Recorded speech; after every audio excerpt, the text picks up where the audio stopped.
Estamos grabando, seguimos teniendo un problema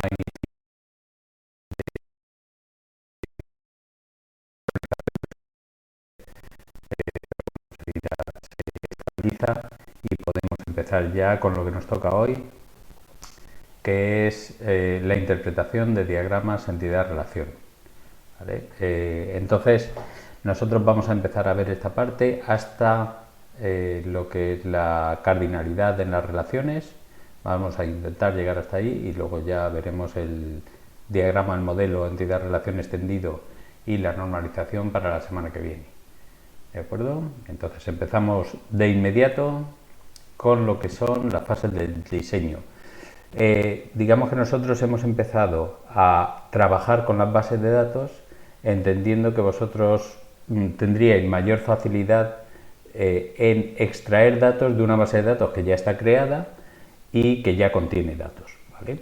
Pero evidentemente las bases de datos alguien las tiene que diseñar y alguien las tiene que introducir en el gestor de base de datos. Así que lo que vamos a ver es dónde nos vamos a situar o dónde situaríamos esta unidad dentro de lo que es el desarrollo normal de una base de datos, ¿vale? Que comenzaría con que un cliente hace una petición de que necesita gestionar una serie de datos de su empresa y entonces lo que debemos es enviar a esa empresa a alguien que intente enumerar los requisitos que demanda esa empresa cliente, ¿vale? Entonces vamos a ir hablando con los encargados de cada una de las tareas de la empresa, identificando lo que necesitan.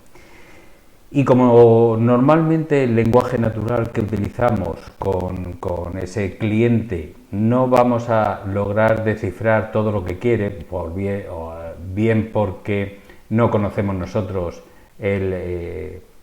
a qué se dedica la empresa, no somos especialistas en todo lo que se dedica. Podemos hacer bases de datos de cualquier empresa, pero no somos especialistas en esa empresa, así que es posible que el nivel con el que nos hablen muchas veces no entendamos qué nos están diciendo. Podemos hacernos una idea, pero para ayudarnos a concretar qué es lo que se necesita, qué tipo de datos necesitamos para almacenar, pues nos vamos a ir a los documentos también, ¿vale? Nos vamos a los documentos y ahí seguro que entendemos perfectamente aquello que nos hablaba el cliente, pues concretarlo en lo que veremos después en algún atributo o en alguna entidad.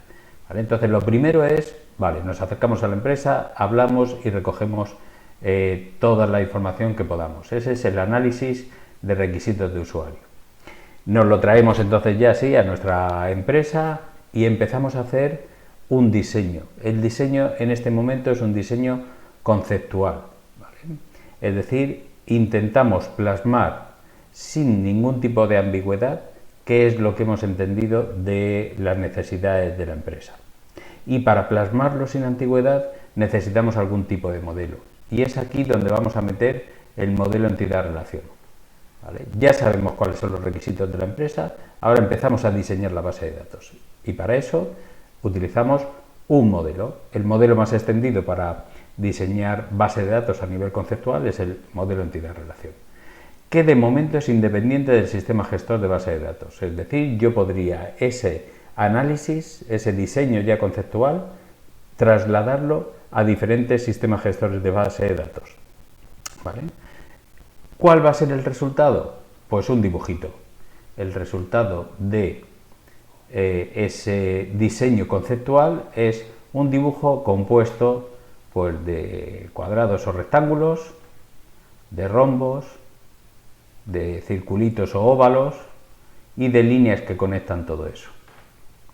¿Vale? Este sería el resultado de haber recogido los requisitos y haberlo plasmado con un diagrama entidad-relación. ¿Vale? Pero evidentemente hemos dicho que es independiente de cualquier sistema gestor de base de datos, así que esto no lo podemos llevar a la práctica. Tendremos que hacer algún tipo de transformación para poder ya manejarlo y gestionarlo y hacer consultas una vez que esté desarrollado en el sistema gestor. Con lo cual, la siguiente fase es, ha quedado claro el diagrama entidad-relación, se lo he presentado al cliente, incluso se lo he explicado un poquito y me ha entendido y parece que, bueno, hemos cambiado alguna cosa, pero lo ha dado por bueno. Pues si yo ya tengo un diagrama entidad-relación que cumple con las especificaciones del cliente, pues lo que voy a hacer va a ser trasladarlo ya a un diagrama lógico en el que ya podamos, por un lado, acercarnos al sistema gestor de base de datos que queremos utilizar para gestionar esos datos y tener el mismo o un diagrama equivalente, pero ya a nivel lógico, ¿vale? Que en este caso sí es dependiente del sistema gestor de base de datos. Existen también la posibilidad de elegir entre varios modelos, pero en cuanto nosotros vayamos a utilizar un gestor de base de datos relacional, pues ya estamos eligiendo el modelo que vamos a tener que utilizar y para ese modelo es el modelo relacional, ¿vale? Entonces, análisis de requisitos, diseño conceptual, diseño físico y este es el esquema que nosotros obtenemos. Si os fijáis, bueno, pues tiene elementos parecidos, ¿vale? Ya han desaparecido los circulitos, ya no existen, o por lo menos no tan grandes como antes, ¿vale? Sí que seguimos teniendo rectángulos y seguimos teniendo líneas que los unen, esos rectángulos. Los circulitos antes que estaban alrededor de los rectángulos, pues los hemos incorporado dentro de los rectángulos. Y a esta transformación, que como veis tampoco será demasiado compleja, será el resultado de haber transformado un diagrama entidad-relación en el esquema relacional que veremos ya en el segundo trimestre, ¿vale? Ese es el esquema relacional entonces que generamos a partir de un diagrama de entidad-relación. Pero el esquema relacional habéis visto que sigue siendo un dibujo.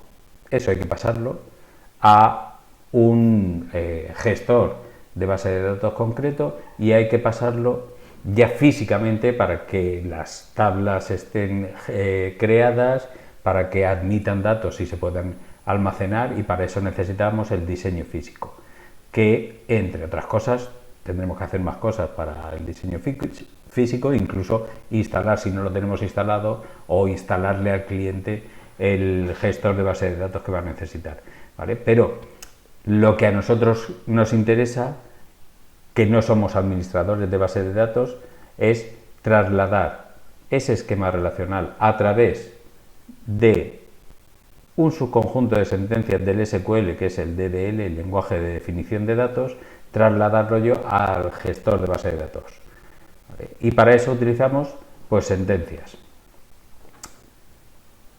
que nosotros podemos entender. Son sentencias que están cercanas al lenguaje natural, al lenguaje humano, con lo cual podemos entender y que lo que tenemos que hacer es no solo entenderlos, sino intentar utilizarlas para crear objetos en la base de datos. Ese es el DDL. Con lo cual, vuelvo a repetir, análisis de requisitos, diseño conceptual, diseño físico, diseño lógico y diseño físico, y nosotros nos quedamos en el entidad-relación en el nivel del diseño conceptual, es decir, hacer el diagrama entidad-relación utilizando eso, el modelo entidad-relación. Una vez que sabemos en qué fase de desarrollo estamos, pues vamos a empezar con esa entidad-relación, y el nombre de entidad-relación pues tampoco se calentaron mucho la cabeza, entre otras cosas porque los componentes fundamentales del diagrama entidad-relación, del modelo entidad-relación, son las entidades y las relaciones. Pues ya está, pues entidad-relación. ¿Y qué son las entidades? Dice que una entidad, una de ellas, es un objeto acerca del cual se recoge información de interés para la base de datos. Y esto en realidad es bastante general, ¿vale? Entonces, si yo estoy intentando llevar la gestión de datos de un centro educativo, pues a mí me interesarán, por ejemplo, saber que tengo departamentos, saber que existen profesores y saber que existen o que ofrezco cursos, ¿vale? Pues de momento eso es seguramente en un segundo refinamiento, porque esto no es simplemente leer cuáles son los requisitos y a la primera ya tengo hecho el modelo. pues habrá que ver si lo que yo he entendido del modelo lo he plasmado completamente. Y a lo mejor en una segunda lectura digo, anda, no, espera, que me faltan los estudiantes también, que tienen que estar, ¿de acuerdo? Entonces yo voy descubriendo de ese análisis de requisitos cuáles son los objetos de interés para la base de datos que quiero crear. En este caso, pues he descubierto que hay departamentos, profesores y cursos.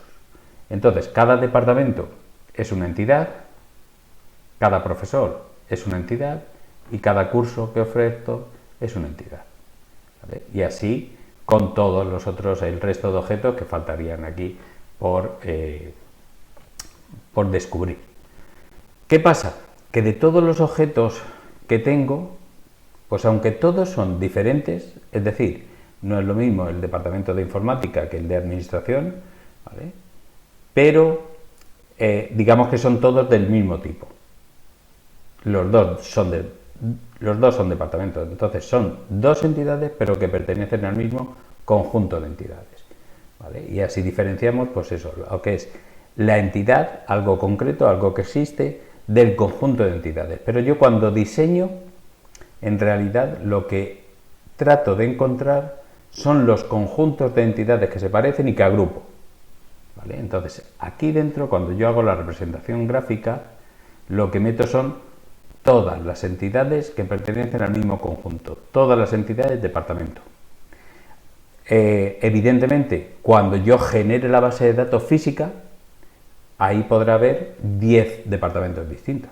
Ahora mismo solo me interesa lo que es el concepto de departamento como algo diferenciado, como algo que hay varios, ni siquiera sé cuáles son, ¿vale? Posiblemente ni siquiera sepa si existe un departamento de informática o de administración, pero sí sé que va a haber departamentos. Y sí sé que va a haber profesores, aunque no sé cómo se llaman, ¿vale? Y sí sé que va a haber cursos, ¿vale? Entonces, en principio, teóricamente, vamos a diferenciar entre lo que es una entidad, ¿vale? Diferenciadas todas las entidades dentro del conjunto, y lo que es un conjunto de entidades. ¿Qué ocurre? Que como nosotros tendemos siempre a ahorrar, y el lenguaje también tiende a ahorrar, pues muchas veces nos referimos a esto como entidad, ¿vale? Aunque en realidad son conjuntos de entidades, pues muchas veces nos referimos a la entidad departamento, entendiendo, y debemos entender, que si yo me estoy refiriendo a esto, no es a una entidad concreta, no es al departamento de informática, sino que es al conjunto de departamentos que están integrados en esa entidad o en ese conjunto de entidades, ¿vale? Entonces, para representar, ya hemos visto que había rectángulos, que había rombos y que había circulitos, pues para representar cada uno de los conjuntos de entidades que nosotros descubramos, cada uno de los conjuntos de entidades se representará con un rectángulo, uno para departamentos, otro para profesores y otro para cursos, ¿vale? Tendríamos, en principio estaba puesto esto de entidades fuertes y débiles para la semana siguiente, pero bueno, como hemos metido normalización, lo vamos a dar en el orden además que viene en vuestros contenidos. Sí que, a lo mejor si queréis, lo repito incluso en la semana que viene. No voy a dedicar mucho tiempo a ello. Entonces es un concepto no demasiado fácil, pero tampoco es trascendente. Es decir, habrá, si no sé qué son los conjuntos de entidades, pues evidentemente no voy a poder hacer una base de datos, pero habrá muchísimas bases de datos que puedo hacer sin conocer las entidades débiles, ¿vale? Entonces, vamos a diferenciarlas, vuelvo a repetir, si alguien no se aclara, pues la semana que viene me dice, dame otra pincelada de entidades fuertes y débiles y se la damos. Digamos que dentro de los conjuntos de entidades va a haber de dos tipos.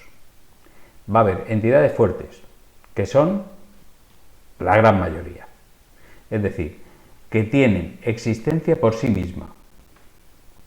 Por ejemplo, vamos a dejar el curso casi como en duda. El profesor existe.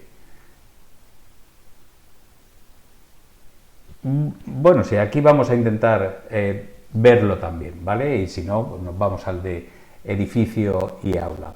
Es decir, un profesor existe. Yo existo antes incluso de dar clase, ¿vale? Entonces son entidades que existen sin depender de otras. ¿De acuerdo? Si estamos hablando de un centro, en un centro el curso existe, lo que oferta existe, sin necesidad de tampoco, evidentemente hay alguien que tiene que incorporar ese curso a la oferta, ¿vale? Pero el curso existe sin depender de otras entidades. Sí, posiblemente de la decisión de alguien, pero no de otras entidades de lo que a mí me interesa representar, ¿vale? Entonces, estas dos serían entidades fuertes. En cambio, una entidad débil, y luego veremos que hay dos tipos, una entidad débil dice que la existencia de cada una de las entidades de ese conjunto depende de que exista otra entidad de otro conjunto de entidades, ¿vale? Por ejemplo, aquí dice, hemos indicado que curso es una entidad fuerte, no depende de ninguna otra entidad. Ahora, de ese curso, y eso lo veis en EAD, vosotros estáis en base de datos 24-25, ¿vale? Es decir, el curso es base de datos, la edición es 24-25. No puede existir la edición 24-25 si no existe el curso base de datos, ¿vale? Es decir, una edición por sí sola que no esté referida a un módulo o a un curso no tiene sentido, ¿vale? Entonces, ese tipo de entidades que necesitan de la existencia de otras para poder existir en nuestra base de datos, esas son las entidades débiles, ¿vale? Luego veremos que hay debilidad simplemente por existencia y otro tipo de debilidad que es por identificación, ¿vale? Pero básicamente es eso, simplemente.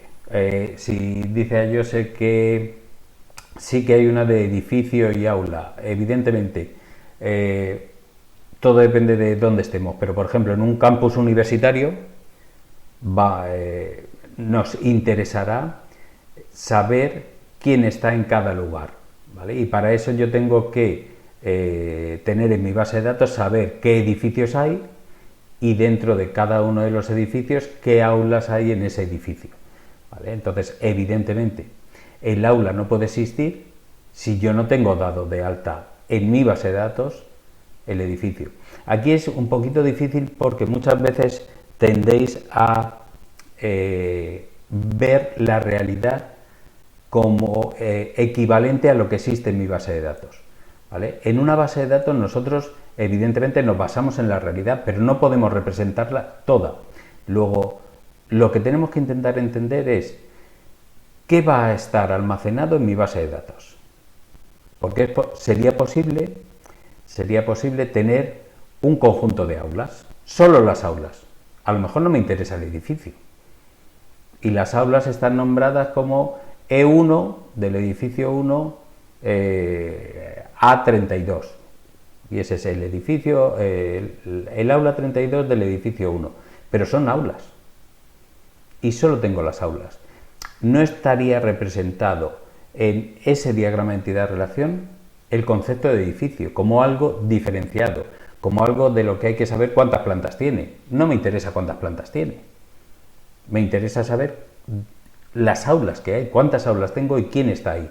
Ni siquiera a lo mejor me interesa saber cuál es la localización, porque no tengo que ir a buscar, a lo mejor tengo que llamar simplemente por teléfono y la ubicación física no me interesa, ¿vale? Entonces, digamos que una debilidad hay que mirarla siempre con respecto a qué es lo que estoy modelizando y cómo lo estoy modelizando dentro de mi gestor, de mi base de datos, todavía no de mi gestor, ¿vale? Entonces, edición depende de curso, cuando yo evidentemente he entendido que existe en mi diagrama conceptual, va a existir una entidad curso. Entonces la entidad edición va a depender de que exista el curso, seguro. Que defino aula como una entidad débil es porque he indicado, porque tengo la intención de integrar dentro de ese diagrama entidad-relación el conjunto de entidades edificio, porque son de interés para mí, porque me interesa saber cuál es la ubicación física de ese edificio y me interesa saber cuántas aulas tiene ese edificio, ¿vale? Entonces, en ese caso, cuando están las dos, evidentemente, aula tiene una dependencia por existencia al menos de la entidad, de una entidad de edificio. Edición tiene también necesidad de que exista un curso para poder existir, estar vinculada siempre a un curso, ¿vale? Pero pensar siempre en la base de datos. Evidentemente, cuando tenéis que diseñar, diseñáis viendo la realidad que os rodea, y de toda esa realidad vais a tener que extraer. De esa realidad, alguien, si os dan un diseño ya conceptual, alguien ha tenido que extraer parte de la realidad y no el conjunto. No puede todo, ¿vale? Entonces tenemos nosotros que modelizar, sacar un modelo de esa realidad aunque no esté completa. Vale. Sí que vienen vuestros apuntes. El diagrama de entidad-relación tiene que mostrar todos los detalles del problema que se pide. Evidentemente, si hay información relevante no me lo puedo dejar, pero no todos los detalles de la realidad, ¿vale? Entonces, si hay requisitos, pues todos los detalles de los requisitos hay que ponerlos en el diagrama de entidad-relación. Pero a lo mejor hay elementos de la realidad que no interesan, pues esos elementos no aparecerán en el diagrama de entidad-relación. Vale, nosotros digamos que ya hemos llegado al punto de que hemos obtenido o creemos haber obtenido todos los conjuntos de entidades necesarios para representar, para modelizar una determinada realidad, ¿vale? Entonces, las entidades las hemos agrupado en conjuntos, pero hemos dicho que todas son diferentes porque tendrán propiedades diferentes, tendrán algún valor diferente en sus propiedades, y esos son los atributos. Los atributos es del conjunto de entidades, qué información de ese conjunto, qué propiedades de cada una de las entidades me interesan, qué propiedades que compartan todas las entidades. No su valor, pero sí el nombre de la propiedad, por ejemplo, en qué nos fijamos, ¿vale? Entonces son las características, dice, que tiene un tipo de un conjunto de entidades, o ya veremos más adelante los conjuntos de relaciones también. Y dice que pueden tomar valores de uno o varios dominios. En principio deberíamos tener que cada atributo cogiera el valor de un dominio, es decir, cada atributo tendrá un conjunto de valores válidos, que eso es el dominio. Y dos formas de representarlo, o bien con una línea terminada en un círculo y el nombre al lado, o bien un óvalo que encierra el nombre del atributo, ¿vale? Entonces, en este caso, tendríamos que el conjunto de entidades curso, pues el de base de datos, o el de programación, o el de lenguaje de marcas, pues todos ellos tienen un nombre, todos tienen un código y todos tienen un número de horas asignados. Todos comparten esas características. Ahora, cada uno tiene un valor diferenciado. Evidentemente, el nombre de curso para bases de datos no va a ser el mismo que el nombre del curso para lenguaje de marcas, y tampoco el código del curso ni el número de horas, ¿vale? En esas propiedades, pues habrá algunas que sean obligatorias y otras que sean opcionales, ¿vale? Ya depende. Por ejemplo, ¿el nombre de un curso es obligatorio? Pues debería serlo. Es decir, yo no me voy a matricular en un curso del que desconozco su nombre, ¿vale? Ahora, muchos de vosotros os habéis matriculado en el ciclo y no conocéis o no recordáis el número exacto de horas que tiene cada módulo. Entonces, a lo mejor no hay la misma obligatoriedad en el número de horas del curso, del módulo, que en el nombre del módulo.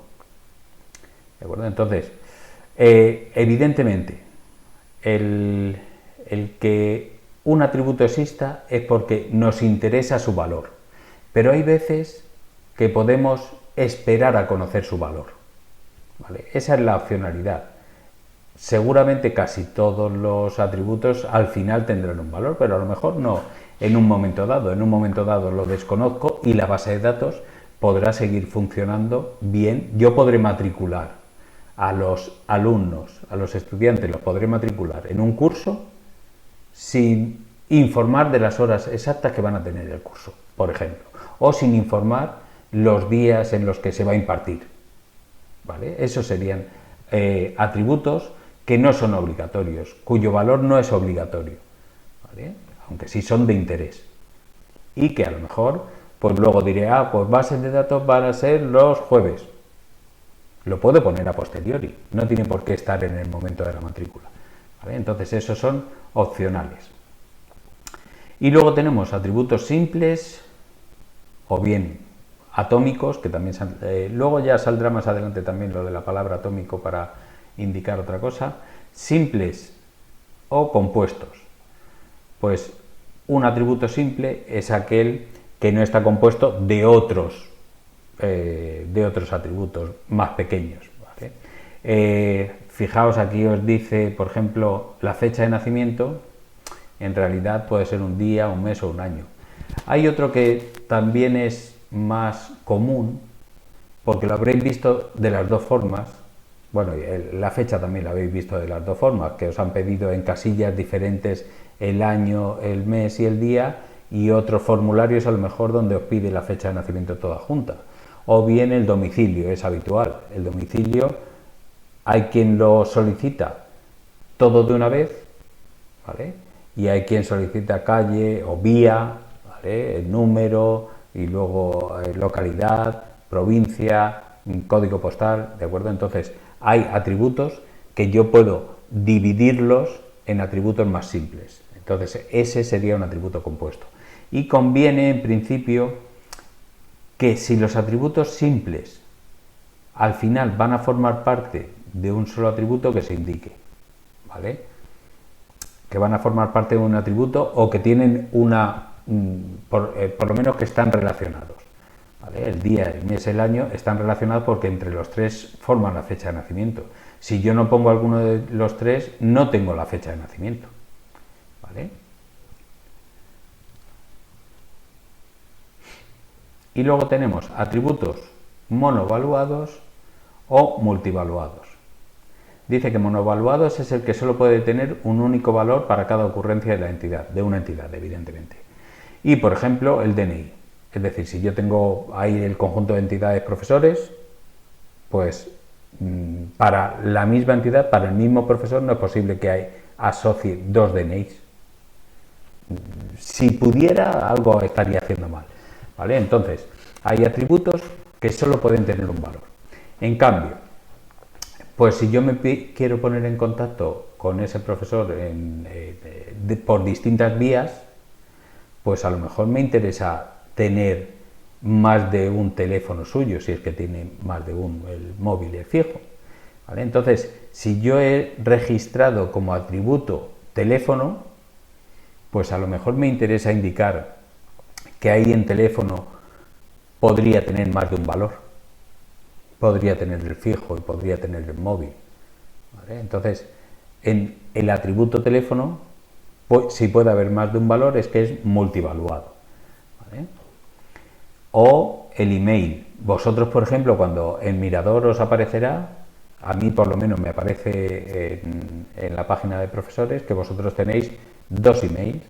Tenéis el email oficial, el que utilizáis para entrar, por ejemplo, en el Meet, y tenéis el email particular, ¿vale? Entonces son dos valores para el mismo email, para el mismo atributo, ¿vale? Dice que en principio, y aquí ya aparece una palabra que luego veremos más adelante, cardinalidad, ¿vale? Interesa saber el número mínimo y el número máximo de valores que puedo tomar para cada ejemplar de esa entidad o relación a la que pertenece. Es decir, me interesa todos los correos electrónicos que tenga o todos los teléfonos, o con dos es suficiente, ¿vale? Pues entonces sería bueno indicarlo. Hay muchas de estas cosas que serían buenas, pero luego a lo mejor se olvidan, ¿vale? Entonces, en muchas ocasiones, nosotros con que tenga más de una ya lo ponemos como multivaluado y ya está, y se tratan todos los multivaluados igual, aunque no es lo mismo que tenga 2 a que tenga 100. A lo mejor con 2, pues lo que hago es 2 atributos. Y digo, pues en vez de tener un atributo email con 2 emails, pues hago un atributo email oficial y otro atributo email particular. Y ya tengo 2 monovaluados, ¿vale? Entonces, sí que hay que entender que el número de ocurrencias, el número de valores es importante para un atributo multivaluado, porque a lo mejor la solución que damos no es la misma si tiene 2 a si tiene 100, pero a veces lo olvidamos, ¿vale? Y luego tenemos los atributos derivados, es decir, aquellos cuyo valor se pueden obtener por el valor de otros atributos, atendiendo al valor de otros atributos. El más claro es la edad, ¿de acuerdo? Si yo conozco la fecha de nacimiento, no necesito conocer la edad, no necesito que me faciliten la edad, porque la puedo calcular. La puedo calcular hoy y la puedo calcular según vayan pasando los días, ¿vale? O los años. Puedo recalcular esa edad. Entonces, la edad es un atributo que a lo mejor conviene tener reflejado, pero es un atributo derivado. Derivado porque yo puedo obtenerla de la fecha de nacimiento, ¿vale? Y aquí tenéis la representación, un tipo de representación de cada de los atributos, de las opciones de atributos. Si es obligatorio, y obligatorio es porque es la línea continua, y univaluado, ¿vale? Porque termina en línea y no termina en flecha, ¿vale? Línea continua que termina en línea, pues obligatorio y univaluado. Si es opcional, que será porque tiene la línea discontinua, y univaluado porque no termina en flecha, ¿vale? Si es obligatorio, línea continua y termina en flecha, será obligatorio y multivaluado. Y si es opcional, ¿vale? Porque es discontinua y termina en flecha, es que es opcional y multivaluado, ¿vale? Y aquí tenéis los compuestos, ¿vale? Formas de demostrar los atributos compuestos, de otro más simple.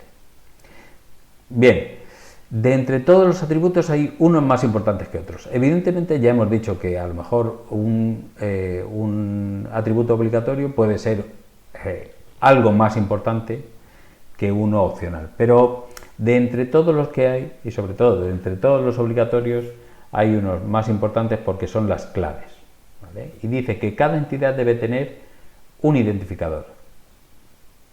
Cada entidad yo debo intentar que haya un atributo o un conjunto de atributos que los diferencie a esa entidad del resto de entidades del mismo conjunto. Y eso se le denomina clave. Y si no la tenemos, pues se crean. Es decir, ninguno de nosotros nacemos con DNI, pero cuando nos tienen que registrar en según dónde, pues ya nos tienen que generar un DNI, ¿vale? Entonces el DNI es un identificador creado artificialmente para poder diferenciar seguro, una entidad de un conjunto más grande de entidades, ¿vale? Y se pueden representar o bien con el subrayado si estamos utilizando óvalos, ¿vale? O bien con el punto relleno, ¿de acuerdo? Eso es en cuanto a atributos. Digamos que la entidad es lo que da el nombre casi al modelo, luego es muy importante. Las entidades se agrupan en conjuntos de entidades, esos conjuntos de entidades tienen propiedades comunes que son los atributos, ¿vale? Y de esos atributos pues tenemos atributos simples o compuestos, atributos monovaluados o multivaluados, atributos derivados, ¿vale? Y de entre todos los atributos, algunos definidos como claves. Y luego vamos a la otra pata de este modelo, que son las relaciones. Y las relaciones serán, como veremos más adelante, los rombos, todos esos rombos que veíamos en el ejemplo. En este caso, las relaciones serán las asociaciones entre diferentes entidades. Esas asociaciones entre diferentes entidades pueden ser entidades de distintos conjuntos de entidades, que será lo más normal, o incluso relaciones entre dos entidades del mismo conjunto. ¿Vale? Dice que en una relación no puede aparecer dos veces relacionadas las mismas ocurrencias de la misma entidad. ¿Vale? Luego os diré una afirmación que intento que se quede clara en todos los cursos, pero se olvida demasiado pronto, ¿vale? Nosotros siempre vamos a tratar las entidades, las relaciones, como con cuántas entidades se relaciona una entidad de un determinado conjunto, ¿vale? Si esa ya está relacionada a través de ese conjunto de relaciones, no lo vamos a tener en cuenta en otra relación de ese conjunto, ¿vale? Porque ya sabemos con cuántas está relacionada, ¿vale? Entonces, por eso dice que no se pueden repetir. Luego veremos ejemplos de cardinalidades y entenderemos mejor eso, ¿vale? Entonces, nosotros necesitamos de las relaciones un nombre, ¿vale? Bueno, lo mejor es ponerle un nombre a las relaciones, pero lo que se tiene que quedar claro es qué es lo que relaciona, ¿vale? Si puede ser a través de un nombre representativo, mejor. Pero muchas veces estamos haciendo diagramas entidad-relación y veréis que muchos pone pertenece, pertenece, pertenece, y hay 4 relaciones que se llaman pertenece y otras 3 que se llaman es una, ¿vale? Entonces, el nombre, si lo ponemos, que sea lo más representativo posible. Y luego tenemos el grado de la relación. El grado de la relación es el número de entidades que participan en esa relación. Las más frecuentes, las más habituales son las de grado 2 o binarias, es decir, una entidad de un conjunto relacionada con otra entidad de otro conjunto, ¿vale? Hay veces que se dan ternarias y ya a partir de ternarias pues va a ser difícil que os encontréis algunas. Sí que están las reflexivas, ¿vale? Las reflexivas es lo que hemos dicho, que a lo mejor hay veces que una entidad de un conjunto está relacionada con otra entidad del mismo conjunto, aunque sean dos entidades distintas, pero del mismo conjunto, ¿vale? Y luego veremos si acaso, bueno, aquí tenemos el ejemplo, ¿vale? Entonces, relaciones binarias, pues, fijaos, ¿vale? El nombre pertenece, un profesor pertenece a un departamento. Y ya veréis que las tenemos que leer en las dos direcciones. A un departamento pertenecen varios profesores, en este caso. Ya estoy dando más información de la que hay aquí, ya veréis por qué, ¿vale? Entonces, un profesor pertenece a un departamento y a un departamento pertenecen varios profesores. Aquí igual, un organismo depende de otro organismo.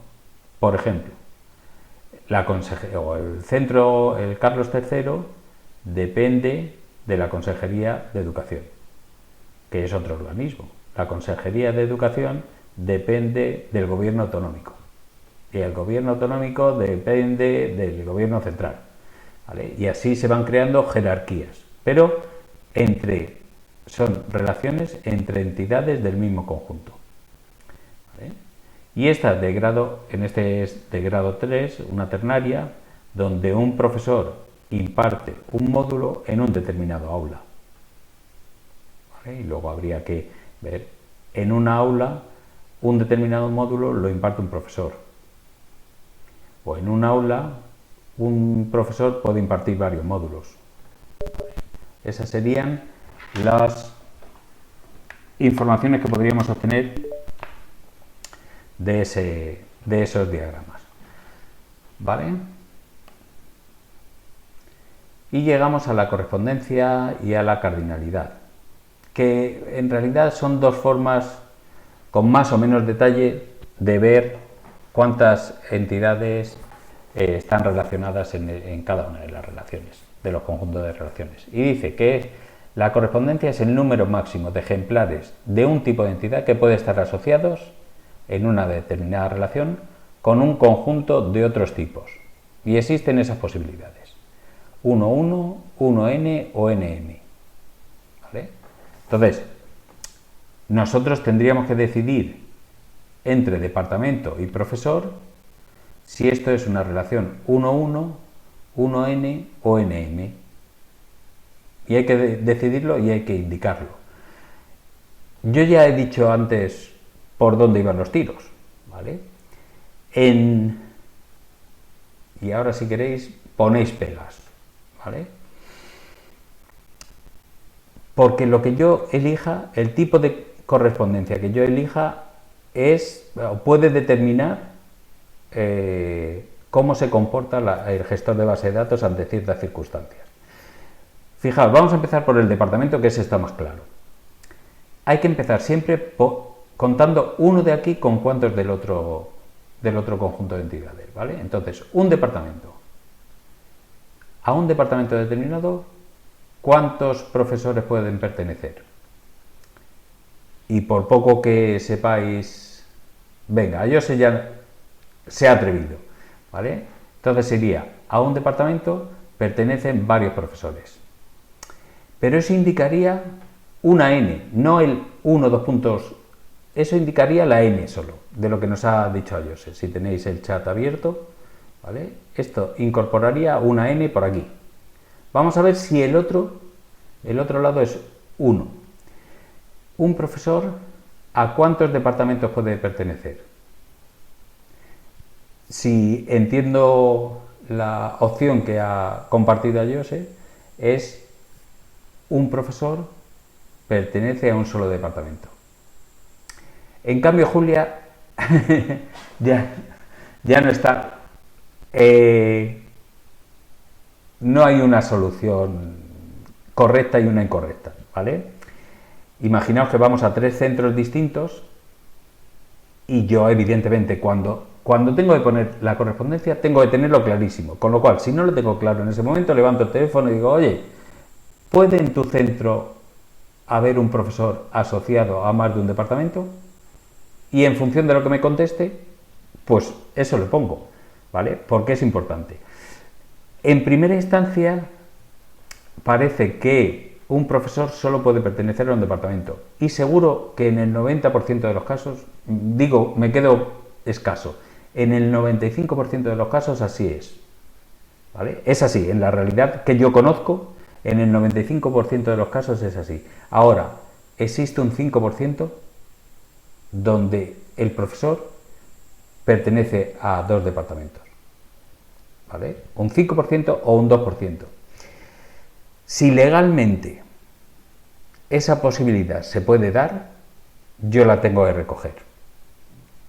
Porque si en un centro ha pasado muchas veces que el profesor de tecnología pertenecía también daba la informática de cuarto de la ESO y entonces pertenecía también al departamento, ¿vale?, de informática.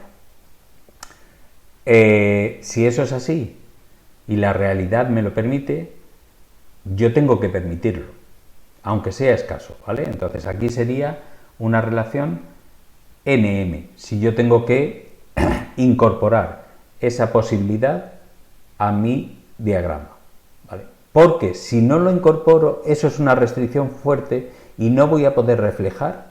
Otra cosa es que de clases, pero no podría reflejar yo en ningún sitio de mi base de datos que esa persona está en 2 departamentos. Y si no puedo reflejarlo, pues a lo mejor le corresponde algún beneficio que automáticamente no se le puede dar, o a lo mejor le corresponde tener que ir a las 2 reuniones de los departamentos y a lo mejor ni se entera y dice, oye, no, a mí me salen mis papeles que solo estoy en uno, ¿vale? Entonces, hay que estar seguro de que si yo pongo una restricción de 1, que es una restricción, es porque siempre la voy a cumplir. La de n no, porque la de n no hay restricción, aquí todos con todos, ¿vale? Aunque sea con 2. ¿De acuerdo? Entonces, en una correspondencia lo que estoy haciendo yo es definir si está limitado el número de relaciones que puede tener, en este caso, un profesor con un departamento, si lo limito a 1 o no está limitado. Y si lo limito a 1, tiene que ser para todas las relaciones posibles, ¿vale? Entonces, en un caso de un centro concreto que me dice, a mí eso no se me va a dar, ¿vale?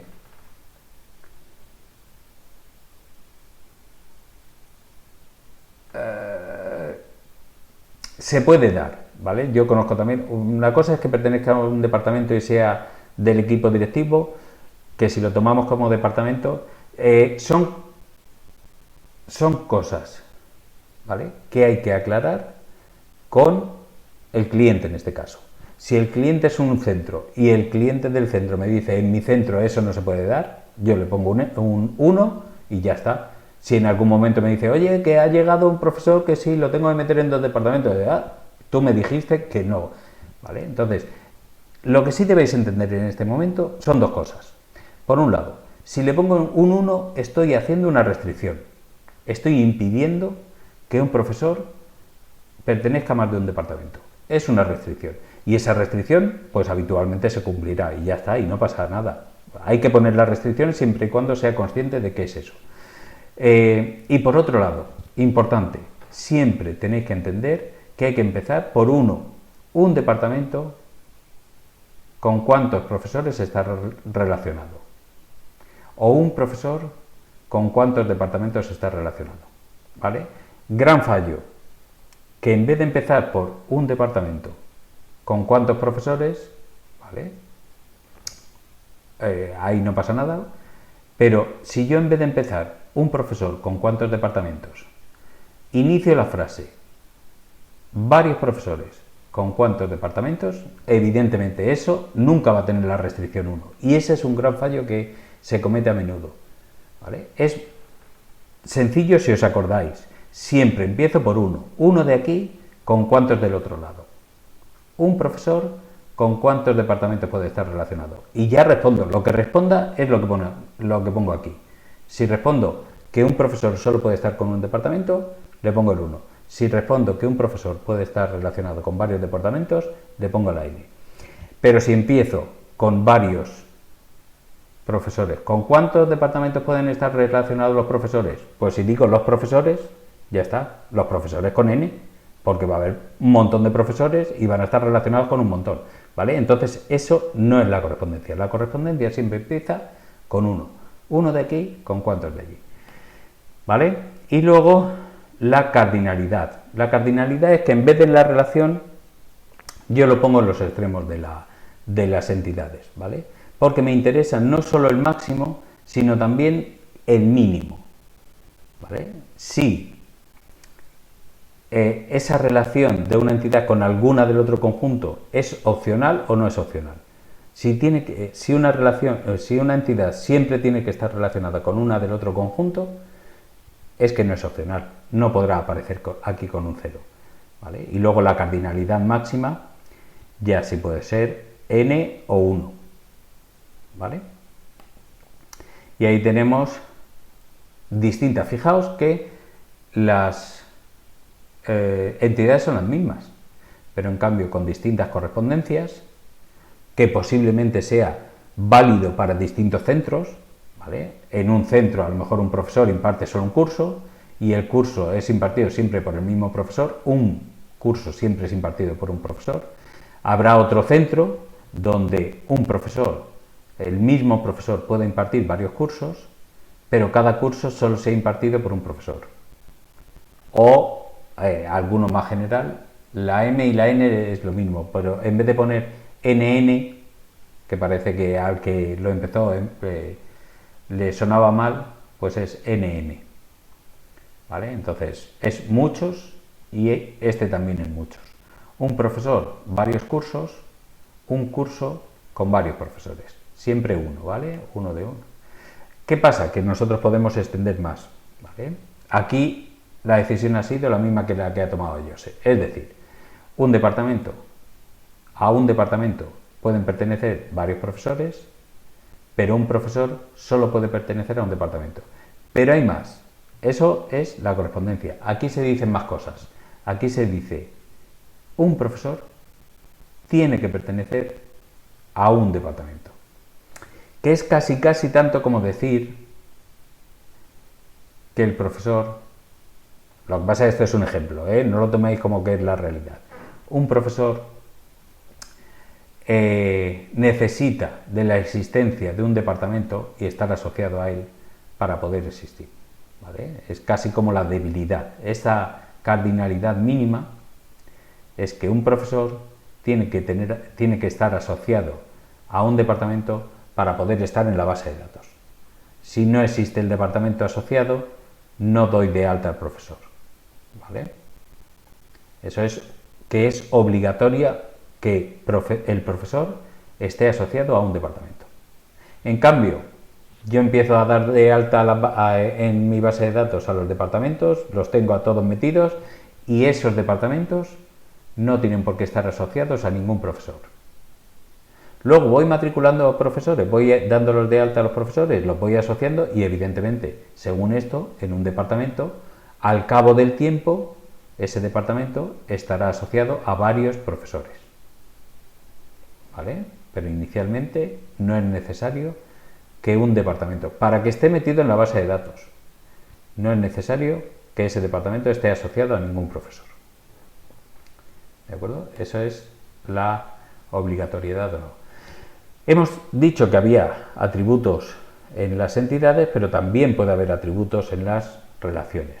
Y aquí hay un ejemplo. Estos se suelen dar en las relaciones de muchos a muchos, en esas NM, de correspondencia NM. Es decir, un socio puede tomar prestado varios libros y un libro va a ser prestado, el mismo libro va a ser prestado a varios socios. ¿Vale? Y me interesa la fecha en la que fue prestado. Pero me interesa saber la fecha en la que cada socio tomó prestado cada libro. Y es un atributo de la relación porque este atributo no puede ir a libros, porque si no solo habría una fecha asociada al libro. Y todos los socios que hubieran tomado prestado ese libro anteriormente, antes del último préstamo, no se sabría cuándo lo habrían tomado prestado, porque asociado al libro solo habría una fecha, ¿vale?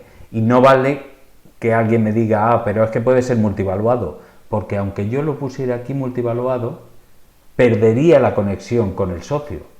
Sabría que ese libro se ha prestado muchas veces en distintas fechas, pero no quién ha sido el socio que lo ha prestado, que lo ha tomado prestado. Entonces, si quiero tener a la vez qué socio ha tomado prestado qué libro y en qué fecha fue cada uno de los préstamos, la fecha del préstamo es en la relación. No es ni en socio ni en libro, ¿vale? Entonces es atributos que se suelen dar en relaciones con cardinalidad muchos a muchos. Bueno, y hemos dicho que cuando hay debilidad puede ser de dos tipos, de existencia o de identificación. De existencia es que necesitamos simplemente que exista una entidad del otro conjunto, una entidad con la que esté relacionada, ¿vale? Para existir. En cambio, de identificación es que nosotros necesitamos diferenciar cada entidad del resto de las entidades de su conjunto. Hay que diferenciarlas. Pero hay veces, como en el caso del curso, hemos dicho la edición 24-25, que hay por cada curso, por cada módulo, hay un 24-25, una edición 24-25. Entonces, si en edición solo tenemos 24-25, no podemos diferenciarlas. Necesitamos el código del curso, ¿vale? En el caso de que para diferenciar elementos necesitamos no solo que estén relacionados, sino que además necesitamos saber cuál es el código para diferenciarlos, cuál es el código, cuál es la clave de la entidad de la que dependen. En ese caso sería una debilidad por identificación, ¿vale? Que es lo que tenemos por aquí. Si yo tengo un código de edición, es decir, si yo en vez de 24-25 tengo un código interno, que es lo que está pasando en EAD, es lo que se hace, dar un código interno a cada edición, ¿vale? Pero si yo tengo el código de edición, ya no necesito el código del curso.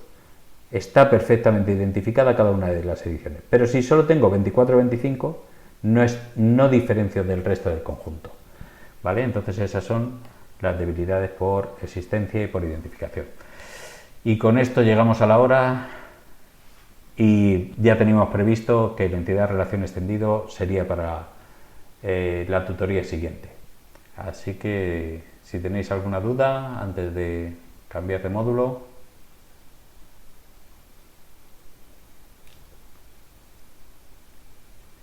Y si no,